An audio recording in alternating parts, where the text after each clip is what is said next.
Hello friends, we are making an experiment today. Yesterday started our international conference in Delhi, international conference of and pre-congress of the UIAF World Anthropology Congress, United India Anthropology Forum, World Anthropology Congress.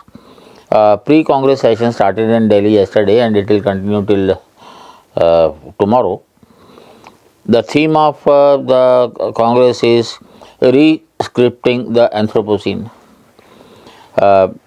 It started with the inaugural lecture by Professor P.C. JOSHI. I am going to upload his lecture with thanks to him. But let me introduce Professor JOSHI. We are contemporaries, but he has gone much ahead of all his contemporaries, starting his career as a lecturer, assistant professor, till professor, and then professor and head, then pro vice chancellor, and then chancellor, only acting.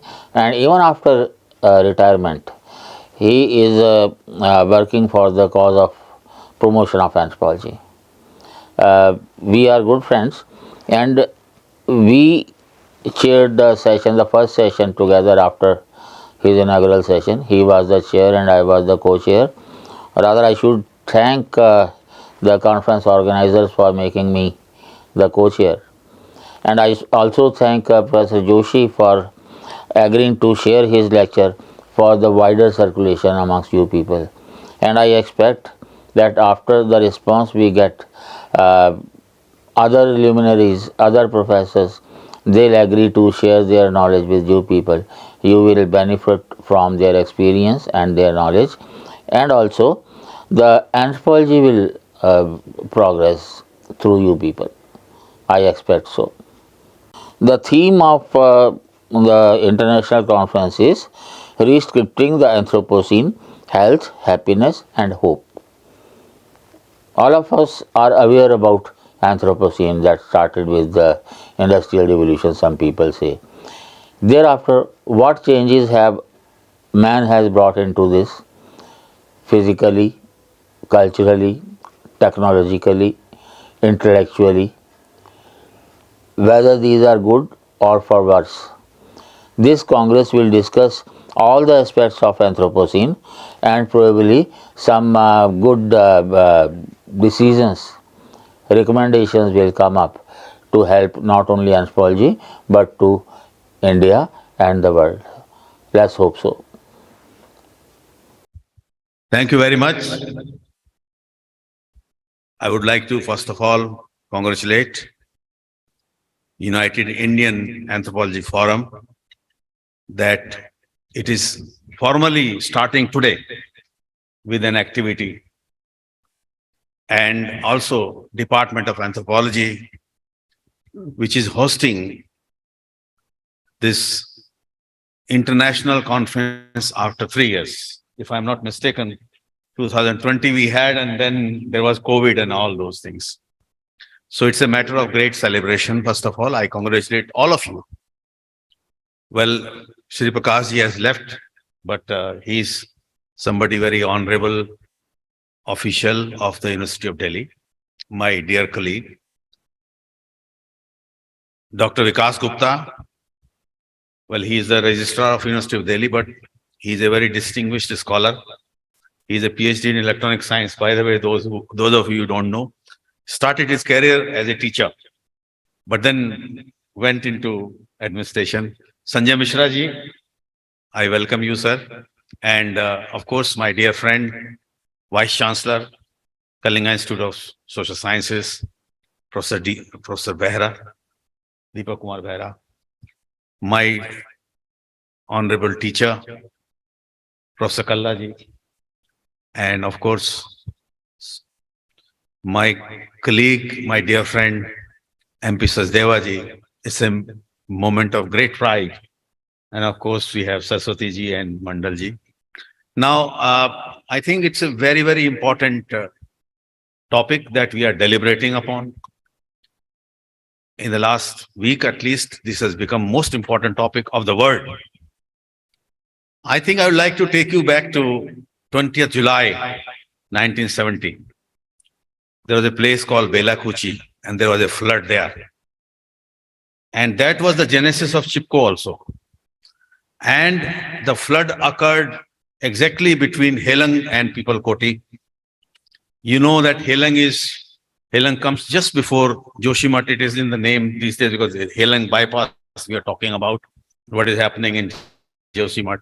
At that time, 50 years ago, 52 years ago to be more precise, these alarm bells were ringing about the Anthropocene.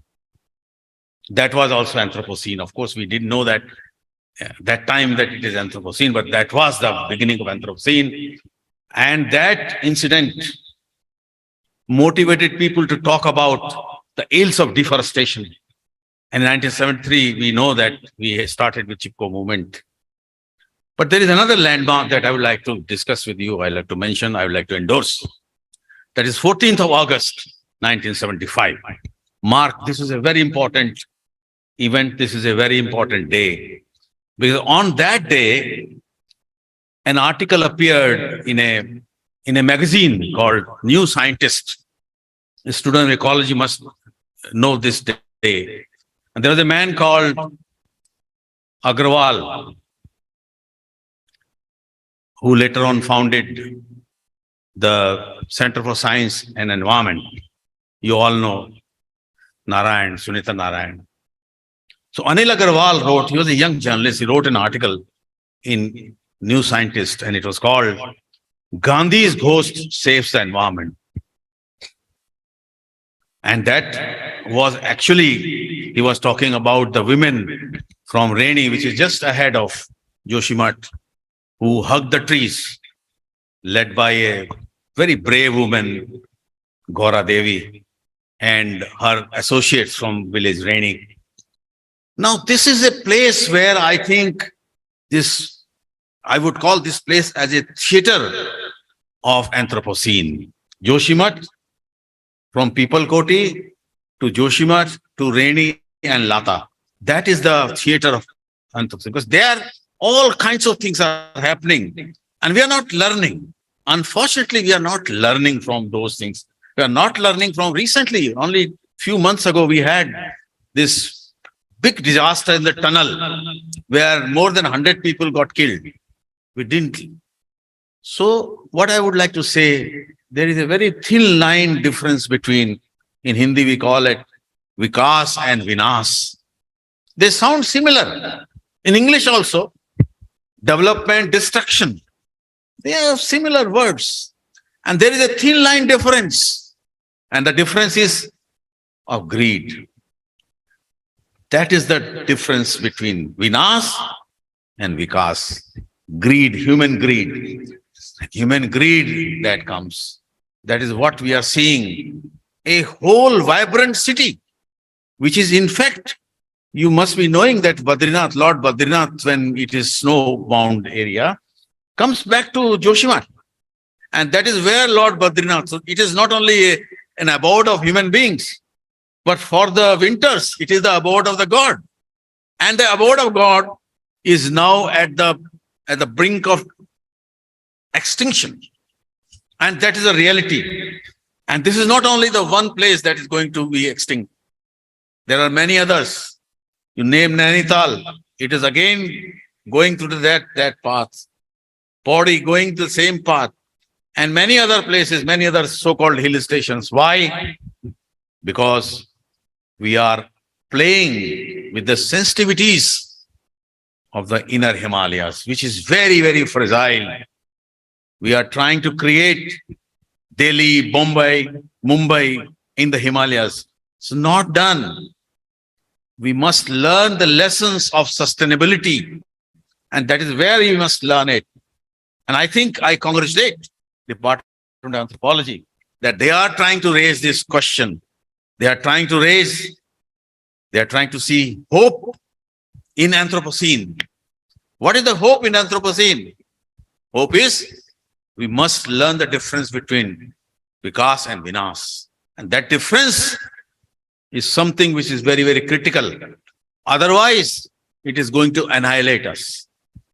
We have had Sundarlal Bhagunaji, he's no more now, but his whole life was a struggle where he was saying that please don't play with Himalayas.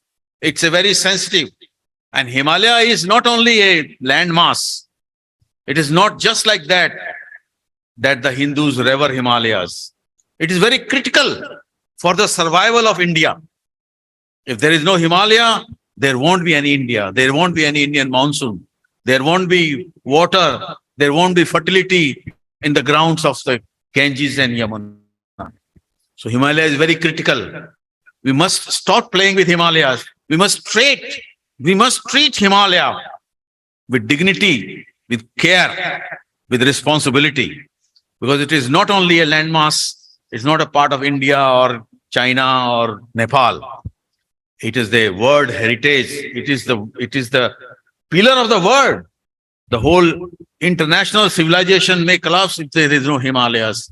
So we must not look at the benefits that we are seeing for tomorrow. We have to really look into sustainability, to look into the future of our humanity. And I think Anthropocene, we must see the hope in Anthropocene, and that hope should be the lesson for all of us. Thank you very much.